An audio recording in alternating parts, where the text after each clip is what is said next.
Hi, random people. This is the Mediocre Adventurer here, and today's topic of conversation is going to be Wellington, New Zealand. I was a resident there for a little bit and a tourist. I toured around the country, and it's a really great city. It's very beautiful. Um, as I talk through the video, you can see some of the photographs I took of the city, and you can see it's a really great place to live, to visit. There's not a lot of downsides to it. And if you're researching the city, there's tons of information right at your fingertips.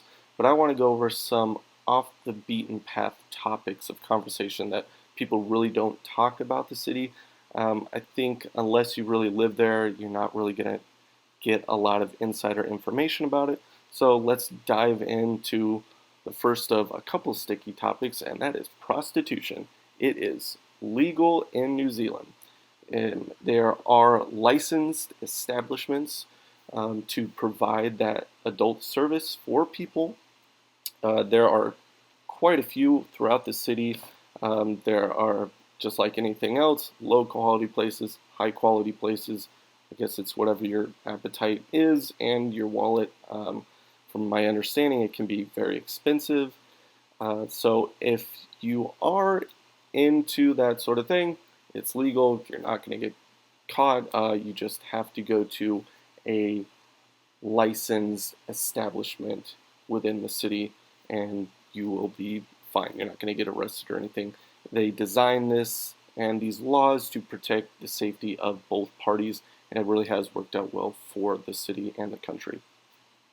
There's actually a really cool bar called the General Practitioner that used to be a doctor's office, and then it was a brothel for a long time and then closed down, and this place made it into a super cool bar.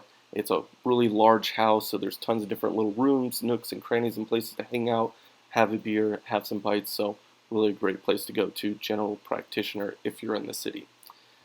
Second topic of conversation is drugs, marijuana, cocaine, MDMA, party pills, that sort of thing.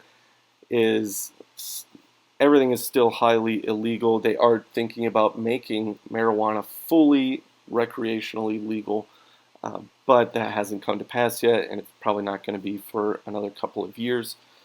In the meantime, drugs are very scarce unless you really actually know somebody who you trust.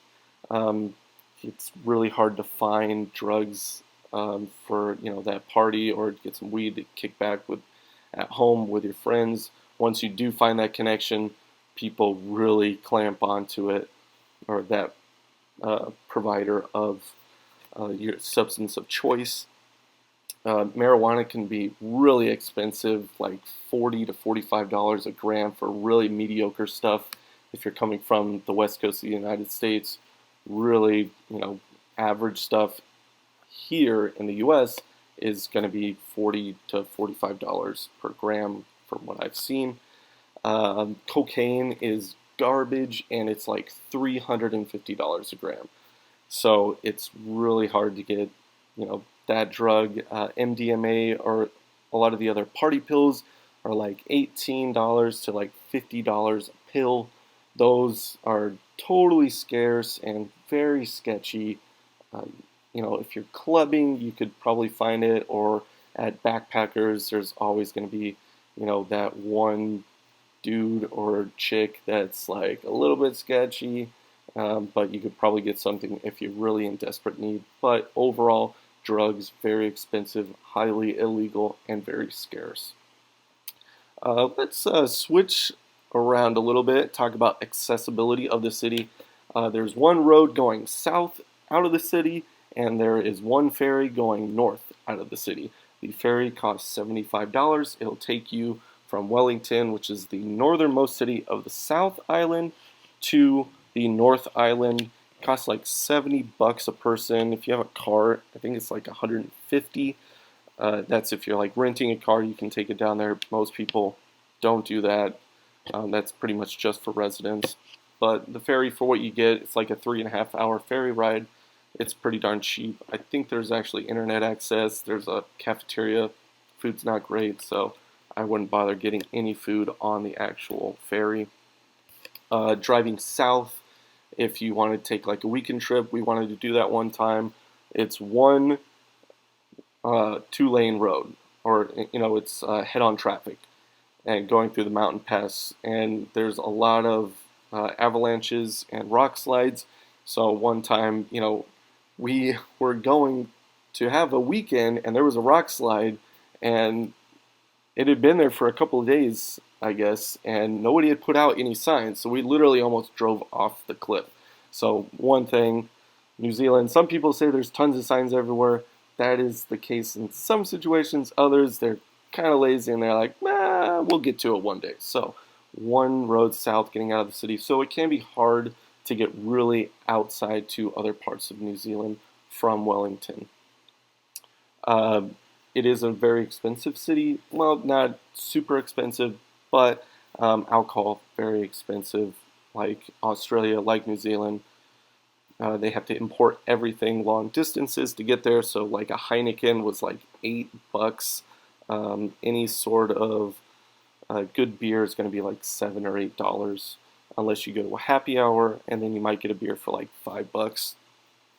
If you work in the industry, restaurant industry that is, you can really get a lot of deals because the restaurant scene is such a close-knit community that they'll often give you like either a free beer or $2 beers, whereas everybody else is paying $7 if you know somebody, and it's really a tight-knit community there. Indian food, not super cheap. But it's really great quality for what you pay for. There's a large Indian population that moved to New Zealand and is still moving there, and that group of people have opened up a ton of great restaurants, and they're really affordable, and you just get really delicious food. Our favorite place was India Palace. It's downtown. If you're in Wellington, check that place out. Really great food and totally awesome service as well. Family run, really great spot. Another option, after 5 o'clock, a lot of the sushi joints actually do 50% off everything in the store. So you'll have a line of people. It's pretty fast moving. The sushi places will put everything out on platters. You get a plastic container and you just fill up your container, and they just charge you by the piece. So you can get like 30 pieces of sushi for like $8 or $9, which is a crazy steal. There's places that are cheap or expensive, doesn't matter. Like after 5 o'clock, everybody gets off work and packs into these places to get an after work snack. Other ways, like for dinner specials, you can go to a lot of the pubs. They'll have their grill special, so you get like a pork chop with vegetables and potatoes for $20, and it's a huge portion, and you can totally share it with another person for sure. First couple times we went, we tried to do our own, and one time we got this massive pork chop. The other time we got pork ribs, and it was a plate of ribs, and there's no way we could eat it there, so we took it home, had it for leftovers the next day. If you've got access to a kitchen, if you're visiting, like if you're at a backpackers, or if you have an apartment that you're renting, go to the farmers markets. The grocery stores are quite expensive, but there's 2 or 3 farmers markets throughout the city. The one up by Dixon Street is really great. It's actually rejects of what the grocery store New World doesn't want. That doesn't mean it's garbage. Everything is really great, and it's heavily discounted, and you can get flowers there along with your produce, and there's always like a fish truck there to get fish straight off the boat right there, caught that morning at a really decent, reasonable price. Meat prices are very expensive, especially at the grocery store, so just be aware of that as well. We totally started eating a ton of fish, and it was really great. If you do go out to eat, tipping culture there, very different from the US. They don't tip generally. You pay for your meal at most places, unless it's a super fine dining, then they might bring you your check. Otherwise, you go up to the cash register, pay for your meal, and that's the end. You just walk out. The only place that we found you really consistently tip is at the bar, and you generally just pay as you go. Sometimes we left our debit or EFTPOS card there at the bar, and then you can pay out at the end, but generally people were paying as they went and tipping like $1 a drink, so not too crazy there. Still on the topic of alcohol, it's actually illegal to be drunk in public, so here people get drunk and they say, I'm not going to drive home, I'll walk home. It's actually illegal in New Zealand. They had a ton of domestic abuse back in the day. They still do. It's kind of a problem that people really don't talk about.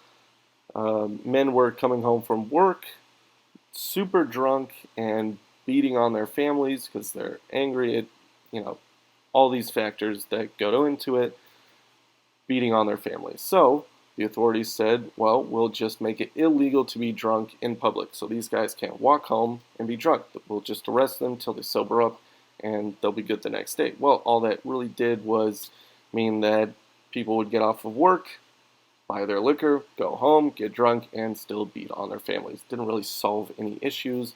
So just be aware, if you're stumbling out of a bar on a Friday night on Cuba Street, you could get arrested for being a jackass by the police that really do. They patrol up and down and make sure people are, behaving themselves. Doesn't always work, but just so you know. There are some really, really cool bars throughout the city. I don't have a lot of pictures of the bars that you can see here, but tons of cool spots. That's one thing that really, Wellington especially, but New Zealand in general, tons of unique bars and vibes. It's just a really great place. Awesome designs for their establishments. One that I worked at was actually called the Arborist. It was a restaurant in a hotel that's downstairs, and upstairs you take an elevator all the way up 27 floors to the rooftop, one of the only rooftop bars in Wellington. And it's a great view. You go up there, have some cocktails. They've got a great happy hour. Really great time. The library, a little bit more upscale, swanky, dimmed lights, and it is actually a library. You go in there, there's tons of books in several different rooms, and you can reserve a table, couches. It's not just like a normal bar. It's more lounging, really cool spot, a little bit more high-end cocktails, finger foods, great desserts as well. Their dessert menu is small, but really, really well done. And also, getting around to the bars or anywhere else you want to go, the city is very walkable, but public transportation, if you're looking at that, very limited. The farther you go out, just like most cities, I don't want to say the worse, the more limited it's going to get. I took a bus to play basketball, and it was like $5 to get on, $5 to get off. And if you miss that one bus, you're waiting over an hour to get the next one. So you really have to time it. There aren't really good apps. There was one good app, but it's not done by the city. It's a private one. It was free to get, though, to try and track the buses. So it's kind of a hit or miss right there. Like I mentioned before, I played basketball. There's tons of sports throughout the city.